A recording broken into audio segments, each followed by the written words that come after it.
friends, welcome back to my channel. Today I'm going to make a new recipe called ice cream soda. So let's go. Let's start making. First, add 1 scoop of ice cream into each glass. Any flavor you can choose. Here I'm using vanilla flavor. I have 2 types of syrup. One is rose syrup and the other one is passion fruit syrup. You can use any type of syrup like mango, strawberry, pineapple, etc.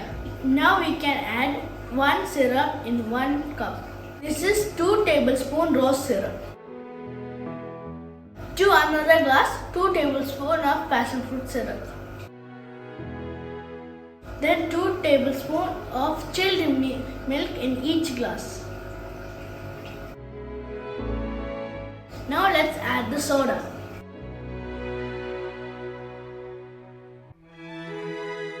Mix well.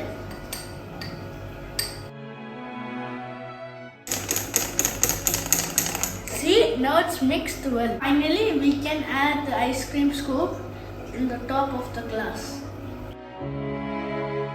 And garnish with syrup. So guys, our ice cream soda is ready to serve. Enjoy! For more videos, subscribe to our channel. Thank you!